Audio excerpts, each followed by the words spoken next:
감사합니다. 하나님의 말씀은 요한계시록 3장입니다. 401페이지 3장 1절에서 6절 말씀 교도하시겠습니다. 사대 교회의 사자에게 편지하라. 하나님의 일곱 영과 일곱 뼈를 가지신 이가 이르시되 내가 내 행위를 아노니 내가 살았다 하는 이름은 가졌으나 죽은 자로다. 너는 일깨어 그 남은 바 죽게 된 것을 굳건하게 하라. 내 하나님 앞에 내 행위에 온전한 것을 찾지 못하였노니 그러므로 내가 어떻게 받았으며 어떻게 들었는지 생각하고 지켜 회개하라. 만일 일깨지 아니하면 내가 도둑같이 이르리니 어느 때에 내가 내게 이르는지 내가 알지 못하리라. 그러나 사대에 그 옷을 더럽히지 아니한 자 몇 명이 내게 있어 흰 옷을 입고 나와 함께 다니리니 그들은 합당한 자인 영고라. 이기는 자는 이와 같이 흰 옷을 입을 것이요 내가 그 이름을 생명책에서 결코 지우지 아니하고 그 이름을 내 아버지 앞과 그의 천사들 앞에서 시인하리라.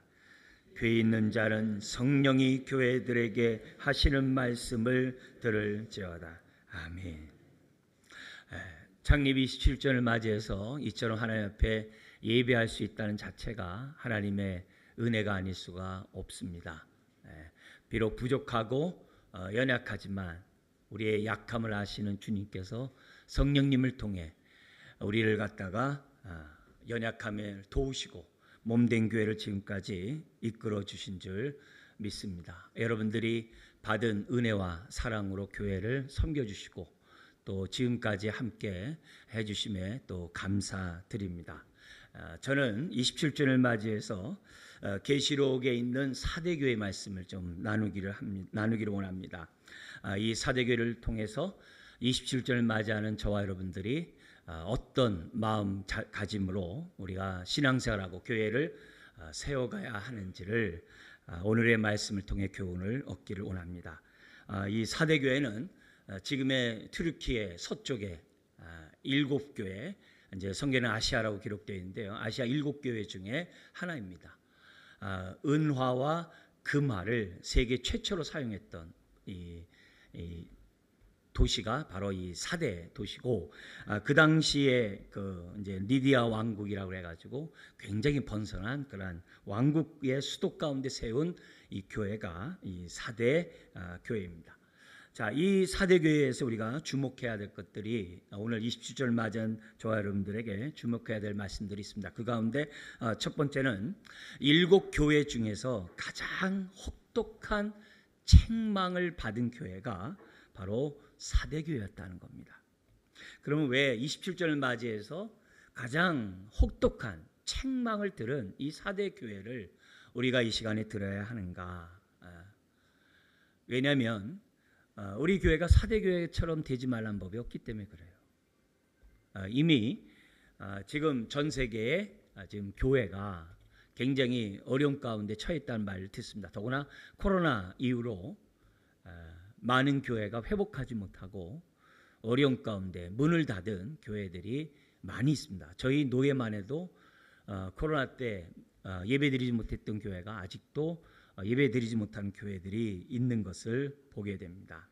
자, 이런 가운데 한국 교회만 우리가 보더라도 이제 비전도 점점 상실해 가고 있고 열정도 수고도 주님을 위한 헌신도 사라져가고 있는 상황이 오늘의 현실입니다.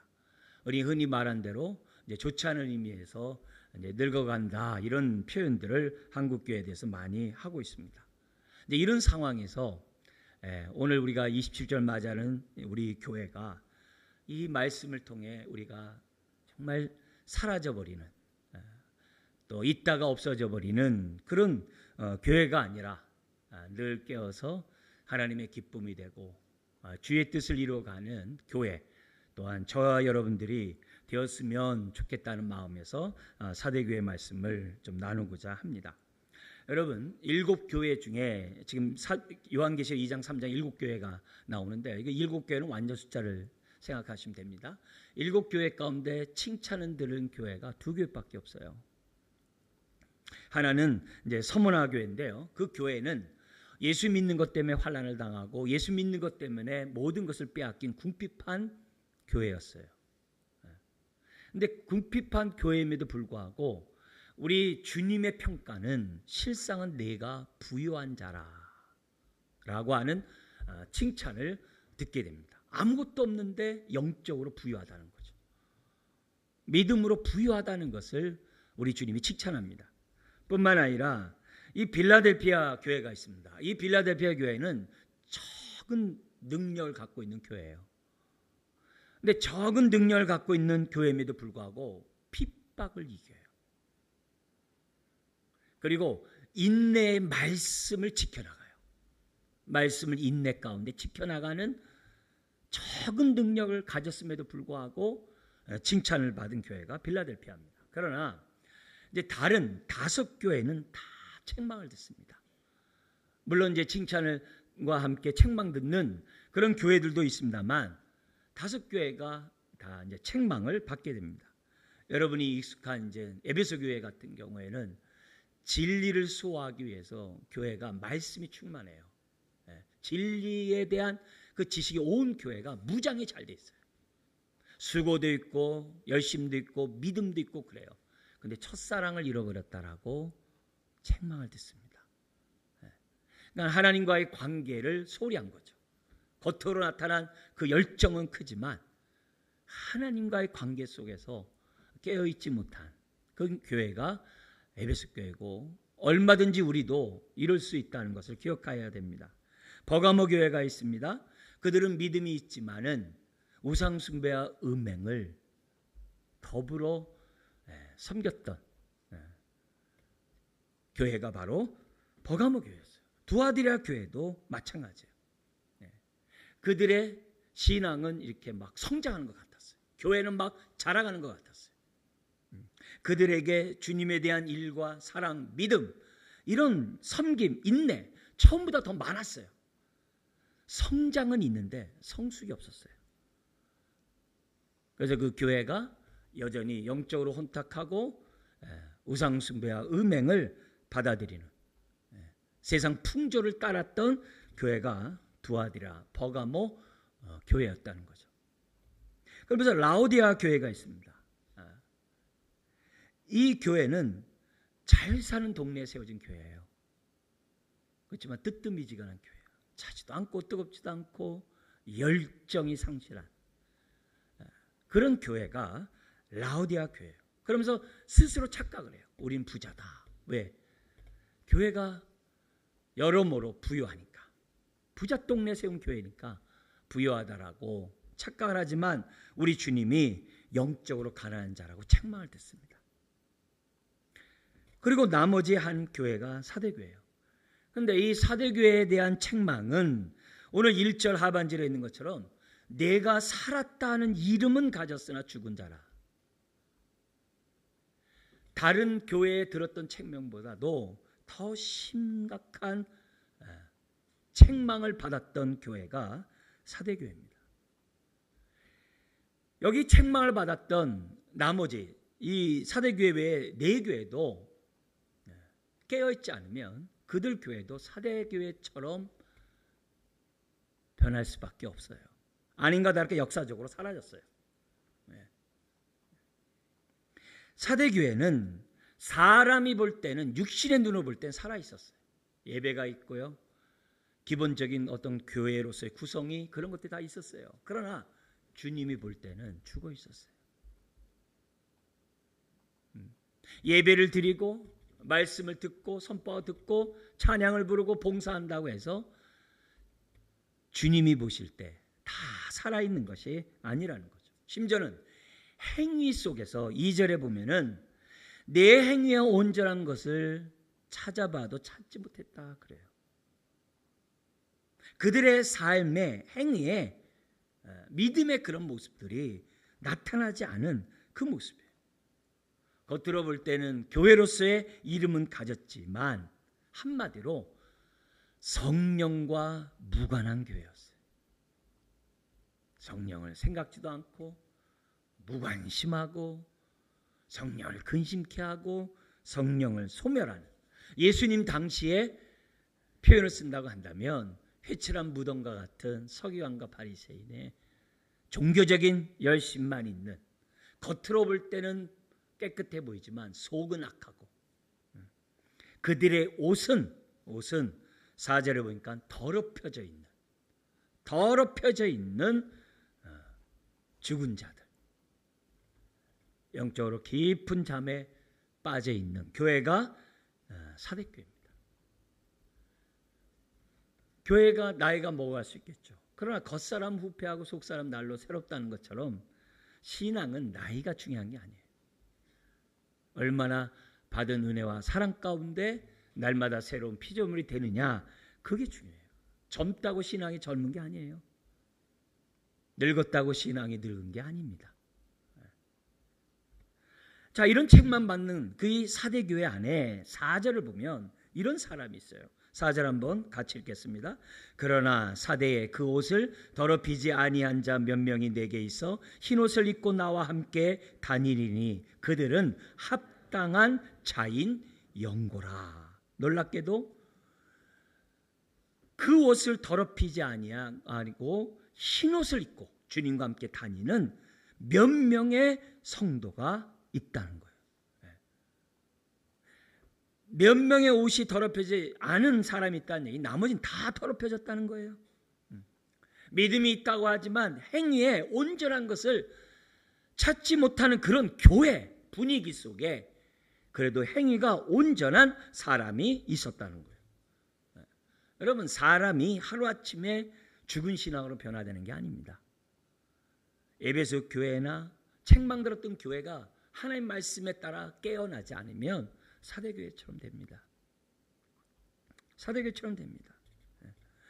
내가 세속화되는 것은 나도 모르는 사이에 세속화돼요. 내가 영적으로 깊은 잠에 빠지는 것은 내가 모르는 사이에 영적으로 깊은 잠에 빠집니다. 그래도 이 사대교회가 소망이 있는 것은 2절에 보니까 이런 말씀이 있어요. 너는 일깨워 그 남은 바 죽게 된 것을 굳건하게 하라. 죽게 된 것을 굳게 하라. 남은 바 죽게 된 것이라는 표현이 있어요. 이 말은 뭐예요? 그나마 그래도 얕은 어떤 불쏘시개들이 조금씩 있는 거예요. 예배도 좀 있고 형식적이나마 또 이렇게 봉사도 하고 또 형식적이나마 더 이렇게 뭔가 신앙생활을 하려고 하는 그런 모습들이 있다는 거예요. 그나마. 더구나 이런 상황 속에 이런 것들이 있을 수 있었던 것은 여기 흰옷을 입지 않은 사람들의 헌신 때문이라고 말씀드릴 수 있어요. 근데 이 흰옷 입지 않은 사람이 얼마나 하나님을 사랑하고 섬기고 사람들을 갖다가 일깨우려 노력했겠어요. 근데 무관심한 거예요. 그 사람들의 수고가 전혀 영향을 미치지 못하는 거예요. 영적인 분위기가 죽어 있기 때문에 흰옷 입은 사람이 아무리 애써도 사람들이 움직이질 않는 거예요. 그러니까 우리 주님이 사도 요한을 통해 지금 편지를 써가지고 책망하는 거예요. 책망하는 거예요. 여러분, 내가 살아있거나 또 내가 죽어있거나를 판단할 수 있는 오늘 뒤에도 나중에 말씀드리겠습니다만 가장 우리 한 가지 얘기하라고 보면은 여기서 우리가 찾아볼 수 있어요. 내가 교회를 위해서 사랑한다고 하면서 기도하지 않으면 그건 이름뿐인 겁니다. 여러분들이 교회를 다니면서 교회를 위해 기도하지 않는다고 한다면 여러분 사대교회예요. 같이 신앙생활하는 사람을 위해서 기도하지 않는다. 내 부서에서 내 부원들을 위해서 기도하지 않는다.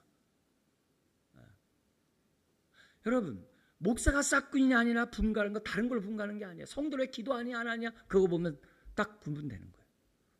중직자가 싹군이냐 아니냐 딱 다른 거 볼 필요 없어요. 교회를 위해 성도를 위해 얼마나 기도했느냐 그거 보면 딱 알아요. 자기가 분별할 수 있어요.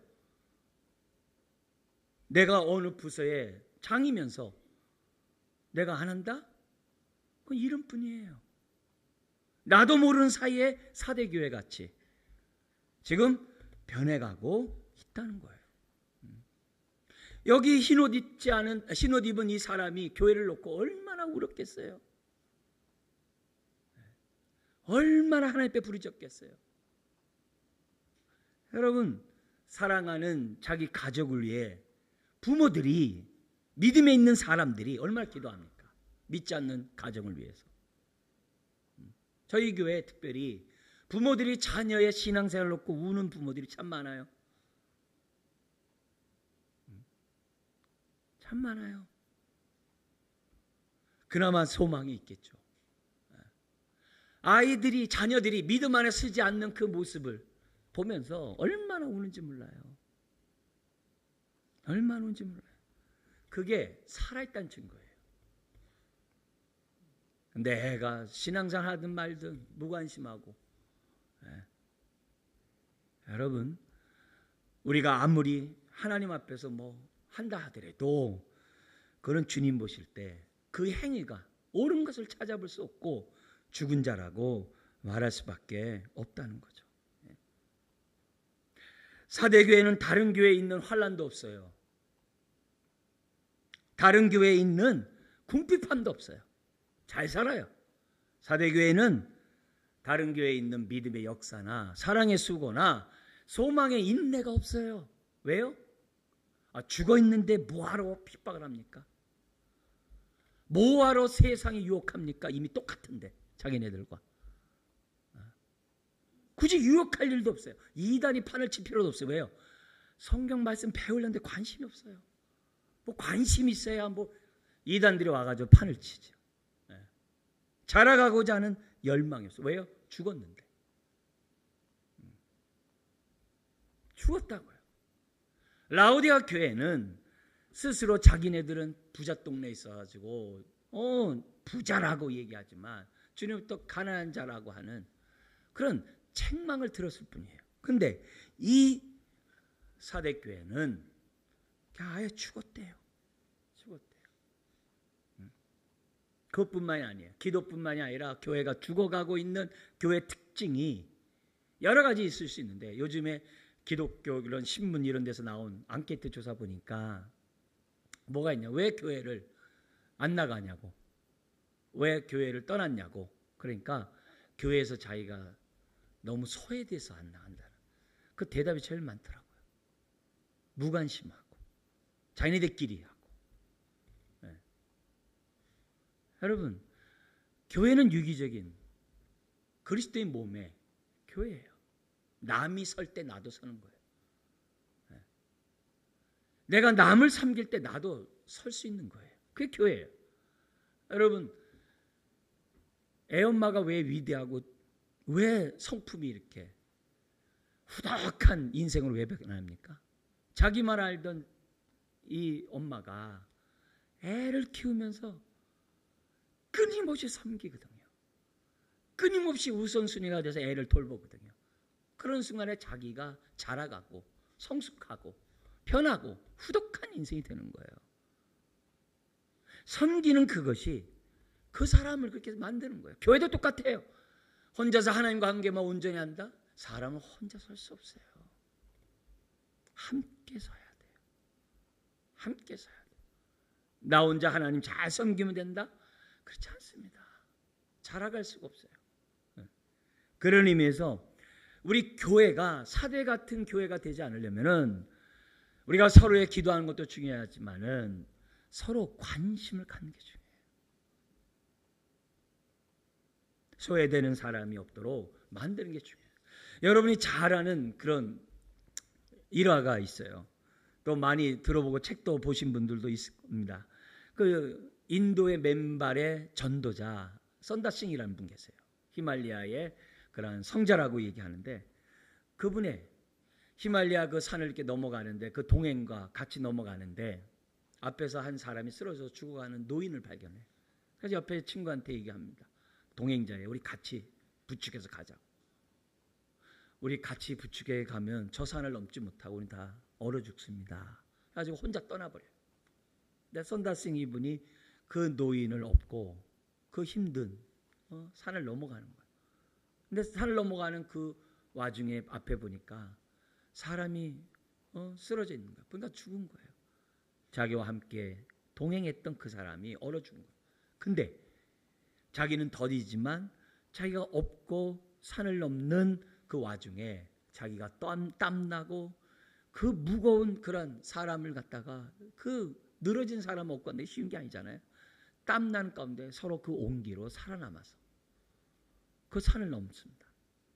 나중에 후대에 이 썬다싱에게 사람이 묻습니다. 뭐라고 묻냐면 인생에서 가장 위험할 때가 언제입니까? 이렇게 물었대요. 여자 뭐라고 대답했냐면은 내가 지고 가야 할 짐이 없을 때가 가장 인생에서 위험할 때다라고 대답했대요. 내가 지고 가야 될 짐이 없을 때.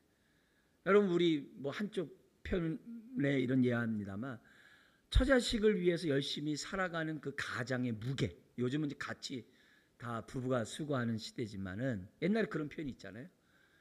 근데 그렇게 하면서 가족에 대한 무거운 짐이 사실 그 남편을 아빠를 살아나게 하거든요. 그 책임감. 그 책임감이. 그만큼 우리가 함께 섬기면서 사람은 자라갈 수 있는 것이 인생이에요. 인생이에요. 그 서부개척 시대 속에서도 그 말들을 이렇게 경주하고 말 이렇게 하는 이런 이제 시합이나 이런 관찰을 한 것이 있는데 안장을 채운 말과 안장을 차지하는 말과 목표를 놓고 이렇게 했을 때 처음은 안장 안 찬 말이 잘 달려간답니다. 근데 끝까지 완주한 그 말은 안장을 찬 그 말이 완주를 하고 목적지까지 가더라는 거예요. 여러분 우리가 신앙생활하는 데 있어서 내가 남을 섬길 수 있다는 이 자체가 내가 설 수 있는 길이에요. 이게 복이에요. 비록 그 순간에는 이 짐을 빨리 벗고 싶어요. 빨리 해방되고 싶어요. 가벼워지기를 참 원해요. 그러나 선다싱의 얘기 들어보면 그때가 위험할 때라는 거예요.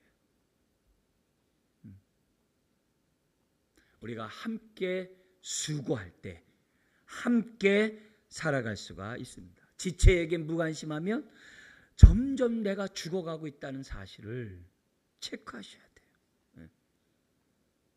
점점 죽어가다가 어느 순간에 너는 죽은 자라고 얘기하는 거죠. 예수님이 산상수훈에서 말씀했습니다. 대접받고자 하는 자는 먼저 대접받았고 그게 교회 안에서 내가 살아있는 길입니다. 지체와의 이런 관계 속에서 내가 얼마나 살아있는지 아닌지를 이런 것들을 통해서 우리가 스스로 체크할 수 있어요. 그것만이 아니죠. 가장 아주 우리가 많이 하는 본질적인 게 있죠. 뭐예요? 하나님의 임재를 내가 얼마나 경험하면서 하루를 살아가고 있는가를 보면서 살아있는지 죽는지 알 수 있어요. 내 삶 속에서 내가 얼마나 하나님을 경외하고 그분의 말씀대로 오늘도 순종하고 있느냐 순종하지 않느냐 이 모습 보면 내 영적 상태를 내 스스로 금방 알 수 있어요. 아주 가장 기본적인 얘기들이죠. 예배가 뭐예요? 하나님의 임재를 경험하는 게 예배예요. 그래야 내가 살아요. 내가 살아야 교회가 살아요. 가정이 살아갈 수가 있다는 거죠. 점점 세속화되는 이런 가운데 우리가 예배를 드리는데 이 예배가 내 영을 살리지 못한다고 한다면 무슨 의미가 있겠어요? 근데 4대 교회는 의미가 없는 거예요. 예배를 드리지만 이름은 있지만 아무 문제가 없어요. 아무 적어요. 그러므로 우리가 나의 영적인 현재 주소를 우리 교회의 현 주소를 체크해야 돼요. 분별해야 돼요. 나는 살아있는가? 하나님 앞에서. 우리 교회는 살아있는가? 주님이 오실 때 27절을 맞이해서 우리들이 점검해야 될 줄 믿습니다. 우리 가장 기본적인 제가 3가지 말씀드렸습니다만 우리 원칙이 있어요. 기본 그 분별하는 그 틀이 있습니다. 그 틀을 좀 더 제가 여러분들에게 좀 소개하려고 해요. 그래서 건강한 개인과 건강한 교회를 꿈꾸는 우리 교회의 비전에 따라서 한번 보는 거예요. 왜요? 건강한 개인 없이 건강한 교회가 없고 건강한 교회 없이 건강한 개인이 없거든요. 그런 가운데 내 자신 한번 보세요. 내가 하나님과의 관계에서 나는 살아있는가? 가장 본질적인 게 뭐예요? 하나님을 나의 아버지로 그 친밀한 관계를 내가 유지하고 있는가? 예수님이 나의 구세주, 나의 주님인 것을 믿고 그 주님의 말씀에 따라 순종하고 있는가? 아주 가장 기본적인 내 모습이에요. 그 모습을 통해 내가 살아있는지 죽어있는지, 내가 사람의 눈치를 보고 있느냐, 하나님을 기쁘게 하는 자가로서 내가 살아가고 있는가? 한번 좀 생각해 보면서 내 자신을 한번 보라는 거예요. 내 마음이 입술로는 하나님을 찬양하지만 마음은 먼 그런 인생인가 아닌지를 한번 내 모습을 먼저 가장 기본적인 원칙으로 점검해 보셔야 돼요. 동시에 내가 살아있는 게 능사가 아니에요. 내가 자라가고 있느냐를 또한 점검해야 돼요. 그게 건강한 개인이에요. 산 것이만 끝나는 게 아니라 자라가야 돼요. 그게 대표적인 그런 말씀이 베드로후서 3장 17절 18절에 있어요. 그 가운데 일부가 이거예요. 너는 굳센 데서 떨어질까 주의하래요. 삼가라. 그래서 뭐라고 그러냐면은 18절에 우리 같이 한번 읽겠습니다. 오직 우리 주 곧 구주 예수 그리스도의 은혜와 저를 아는 지식에서 뭐라고 그래요? 자라가라 그랬어요. 여기 뭐냐면 계속 자라가라 그래요. 저희 교회 성장반의 그 과정 가운데 건강 교회에 대한 과정이 있어요. 그 가운데 우리가 자라가는 모습을, 내 모습을 체크하는 과정이 있어요. 그 과정을 잠깐 여러분들에게 소개를 할 테니까 여러분 손가락 한번 세보세요. 내가 지금 어떤 상태인지를 한번 체크해 보세요. 12가지가 있어요. 내가 지금 살아있는 자로서 자라가고 있는지를 점검하는 체크리스트가 있는데요. 첫 번째는 뭐냐면 나는 점점 더 하나님을 갈망하고 있는가. 두 번째는 나는 주님을 알아가는 가운데 점점 더 주님을 닮아가고 있는가. 세 번째는 나는 점점 더 믿음의 역사와 사랑의 수고와 소망의 인내 가운데 신앙생활을 하는가. 다른 표현을 쓴다면 베드로가 얘기한 것처럼 믿음의 덕을 쌓으려고 하고 있고 그 덕의 지식을 쌓으려고 하고 있고 그 지식의 절제를 쌓으려고 하고 있고 절제 가운데 인내를 내가 유지하려고 하고 있고 그 위에 형제회와 사랑을 쌓아가고 있는지. 네 번째는 나는 점점 더 모든 영역에서 주되심을 임재 가운데 경험해 나가고 있는지. 내 교회만이 아니라 가정만이 아니라 이웃과의 관계에서 주되심을 경험하고 있냐. 다섯 번째, 나는 점점 더 지체의 소중함을 알고 함께 그리스도의 몸을 세워가고자 수고하고 있는지. 그 다음에 여섯 번째, 나는 점점 더 주님의 재림을 사모하면서 그리스도의 신부로 내가 치장해 가고 있는지. 그 다음에 일곱 번째, 나는 점점 더 성령의 열매를 맺어가고 있는지. 여덟 번째, 나는 점점 더 죄에 대해서 더 애통하고 있는지. 내 회개가 점점 더 깊어지고 있냐 이게. 아홉 번째, 나는 점점 더 용서를 빨리 하고 있는지. 열 번째, 나는 점점 더 영혼의 구원에 대한 그 부담을 갖고 있는지. 11번째, 나는 점점 더 주변의 사람의 필요에 민감한 관심을 가지고 내가 돕고 있는지. 12번째, 나는 점점 더 진정한 자유인 섬김의 삶을 점점 더 살아가고 있는지. 여러분 몇 개나 됩니까? 자라가고 있다는 증거가 몇 개나 됩니까? 근데 핵심 원리는 이건 동시다발적이기 때문에 성령의 열매가 그러하듯이 어느 하나라도 없으면 다 없는 겁니다. 어느 하나라도 있으면 다 있는 겁니다. 비록 그 열매가 너무 작아가지고 눈에 안 보여서 그렇지 다 있는 겁니다. 여러분, 은혜를 받은 사람은 이제 됐다라는 사람 없습니다. 하나님의 사랑을 경험한 사람은 이제 충분하다는 사람 없습니다. 그 은혜와 사랑을 경험한 사람은 더 받기를 원해요. 그게 내가 영적으로 건강하다는 증거입니다. 여러분, 건강한 이런 개인이 될 때 우리가 사대교회를 막을 수 있지. 내가 이런 모습을 갖지 않으면 내가 어느 한순간에 사대교회처럼 죽은 자가 될 수 있어요. 여러분, 우리 교회는 또 어떻습니까? 여러분들이 볼 때 우리 교회는 건강합니까? 우리 27년 동안 건강한 개인, 건강한 교회를 위해서 우리가 왔는데 얼마나 건강하냐. 이 교회 또한 가장 기본적인 원칙에 따라서, 말씀에 따라서 점검해야 돼요. 교회에 대한 정의가 많아요. 근데 가장 기본적인 대표적인 정의가 성부와 성자와 성령의 이름으로 정의한 교회예요. 성부 입장에서 교회는 뭡니까? 택함 받은 하나님의 그 자녀가 부름 받은 그 자녀의 모임이 바로 교회예요. 교회입니다. 성자 입장에서 교회는 뭐예요? 그리스도의 몸이에요. 성령의 입장에서는요, 성령의 전이에요.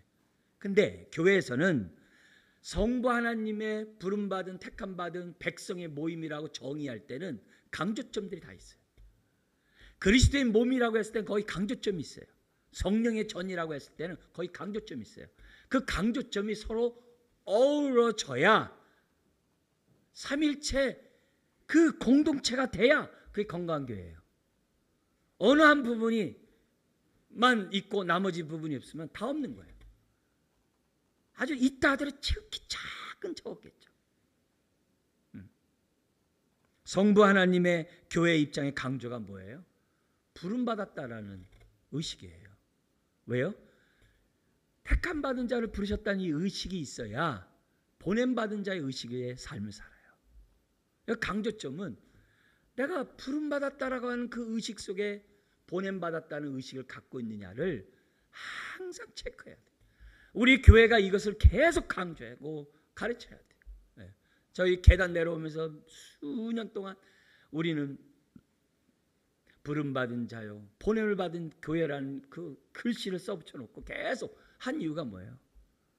이런 교회가 되고 싶어서 한 거죠. 그냥 신앙생활하는 것이 아니라 나는 택함받은 백성, 부름받은 백성으로서 부름받았기 때문에 나는 보냄을 받은 자로서의 의식을 가지고 살아야 된다. 이런 의식을 교회가 얼마나 심어주고 살게 하는 게. 여러분, 보냄을 받은 이런 사람이 이렇게 어떻게 돼요? 그래, 나는 택함 받았어. 그래, 나는 제사장 나라로서 나는 하나님의 아름다운 덕을 선전하는 사람으로 나는 살아야 돼. 이런 의식을 교회가 얼마나 좋냐. 그 다음에 성자 하나님의 입장에서 그리스도의 몸의 강조점이 뭐예요? 다른 게 아니에요. 내가 그리스도의 몸의 한 지체로 부름받았다는 의식이 있냐. 예배를 혼자 드리는 게 아니라 저 사람과 내가 한 몸이라는 의식이 있냐 이게. 그걸 얼마나 교회 성도들이 의식하고 신앙생활하고 있냐 이게. 그 다음에 그래야 우리가 어떻게 돼요? 머리이신 주님을 중심으로 교회를 세워갈 수 있어요. 교회를 세워갈 수 있어요. 지체를 섬기는 것이 곧 나를 세우는 길이라는 의식 속에 살아갈 수 있어요. 또 여기에는 각자의 은사와 은혜가 다 달라요. 그래서 다양함 속에 한 몸을 이루는 그런 의식 속에서 신앙생활하는 얘기예요. 소외되는 자가 없이, 무관심되는 자가 없이 얼마나 하느냐 얘기예요. 뿐만 아니라 우리 하나님은 에베소 3장에서 얘기했듯이 개개인을 통해 하나님 뜻을 이루기보다는 교회를 통해 이루시길 원하세요.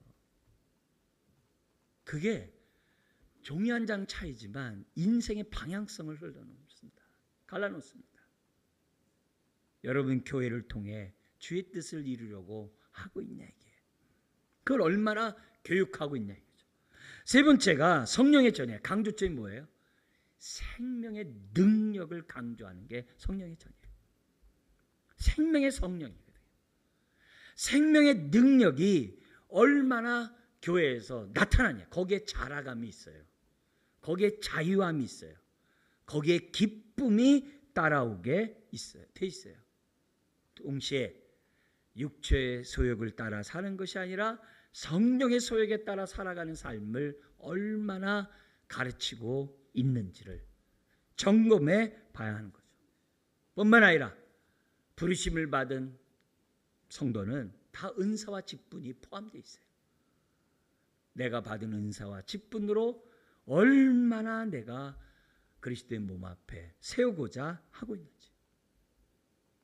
끝으로 이 성령의 전의 강조점이 전투하는 교회예요. 성령 충만한 증인의 삶을 살게 하는 그 교회가 성령의 전에서 강조점이에요.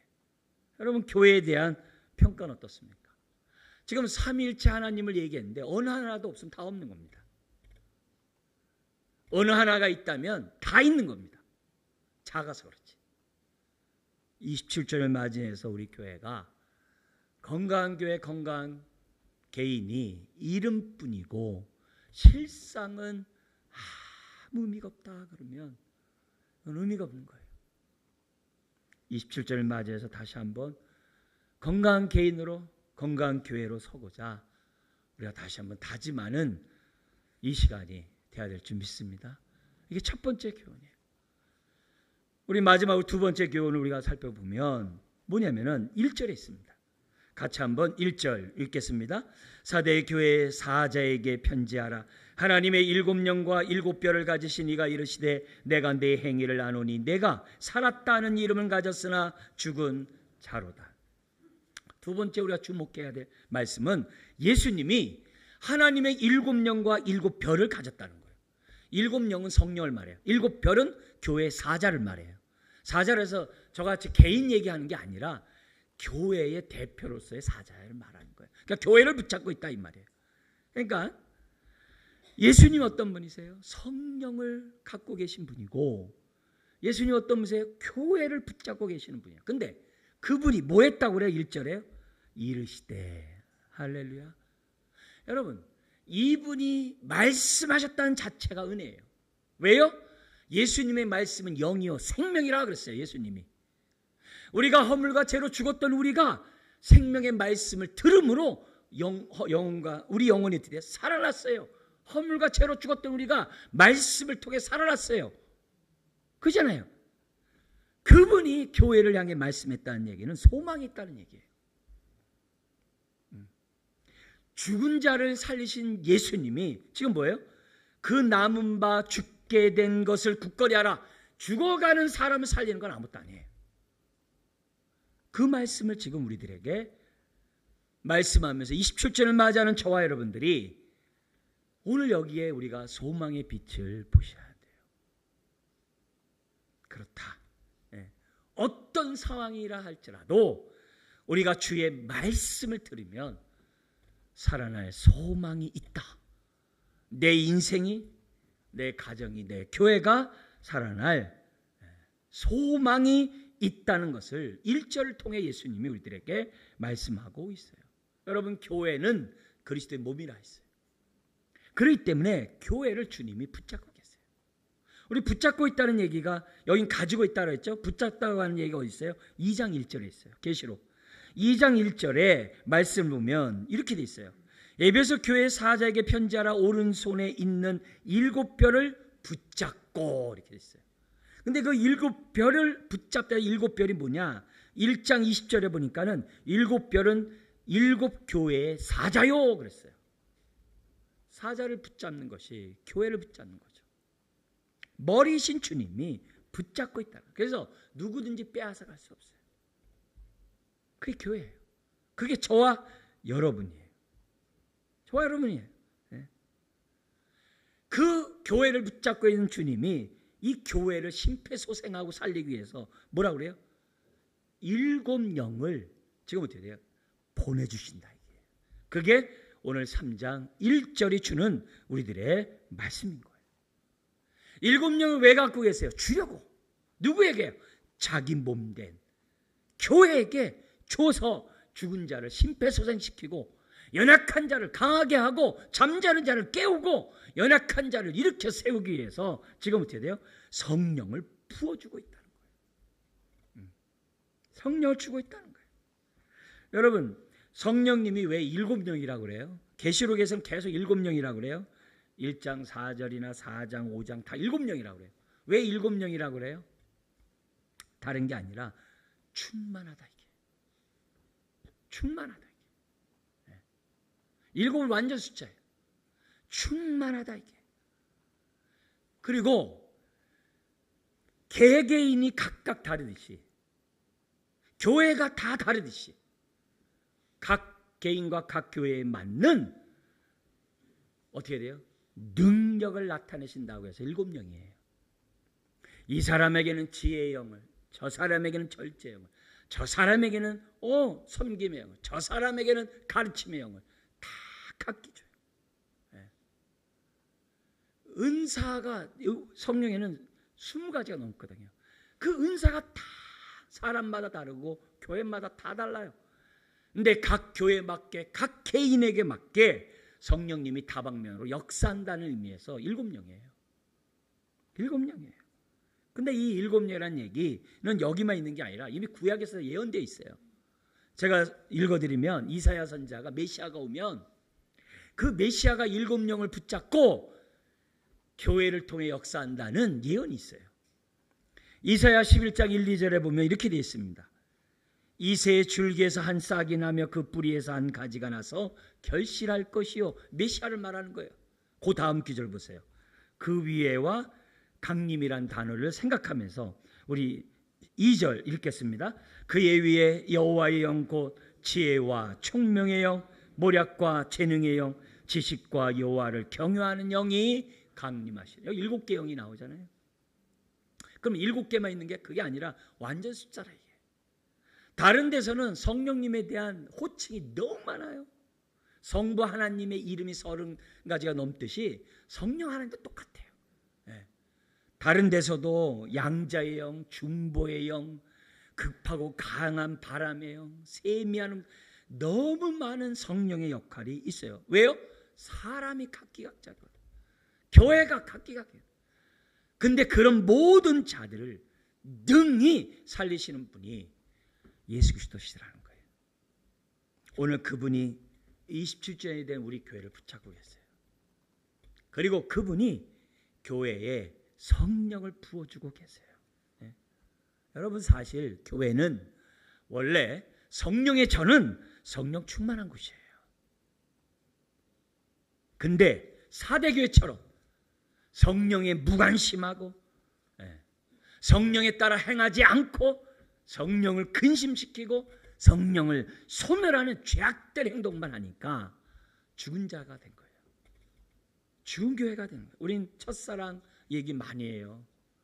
첫사랑이 왜 오래가고 소중하고 기억에 남습니까? 강력한 것도 있지만 신앙생활의 첫사랑은 성령 충만한 시간이었거든요. 근데 그것이 육신의 정욕과 육체의 소욕 때문에 하나하나 소멸시키더니 결국 어떻게 돼요? 사대교회처럼 된 거예요. 사대교회의 책임은 저와 여러분들에게 있는 거예요. 교회는 계속 성령 충만함을 이루어 가야만 하는 교회가 교회예요. 그래서 교회 사명이에요. 27주년을 맞이하는 우리들이 생각해야 되는 거예요. 첫사랑 속에서 얼마나 자라가고 있는지. 감사하게도 예수님이 7영을 갖고 계세요. 그리고 그 영을 모든 자에게 부어주셨어요. 오순절에 그 불꽃은 꺼지지 않았어요.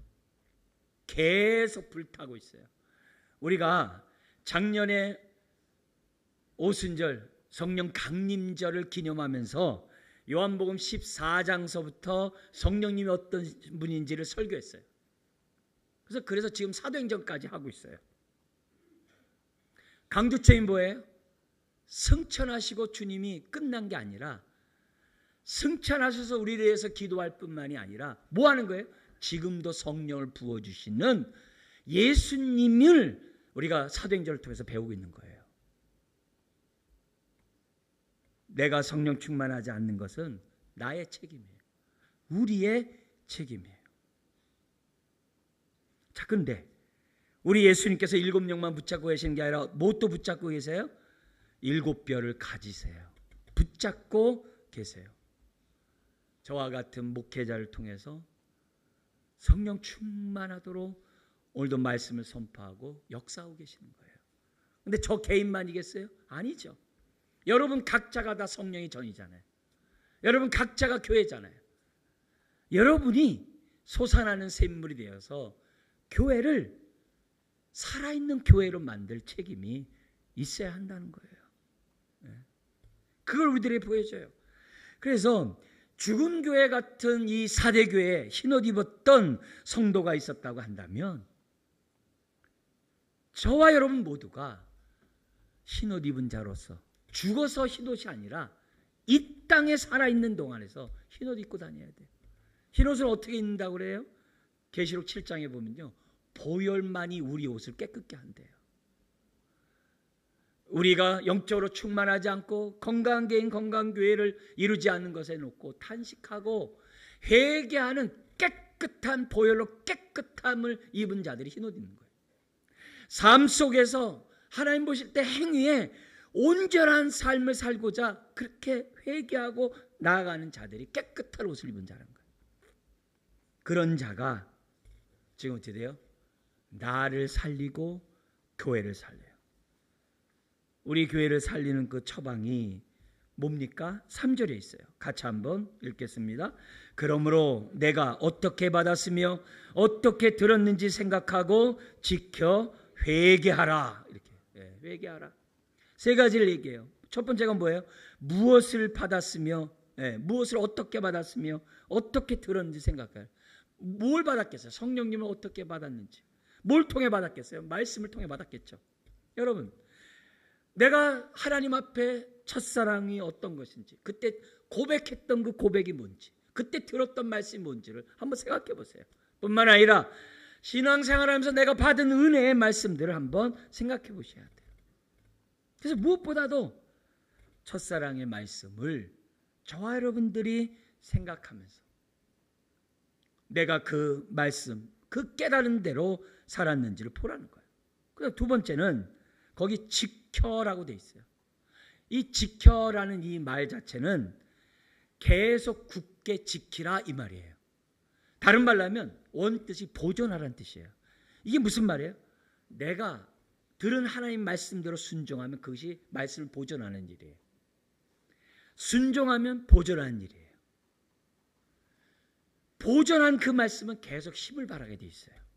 역사하게 돼 있어요. 그래서 이 말은 우리가 끊임없이 받은 그 말씀에 따라 순종하면 행위가 올바른 자가 되겠죠.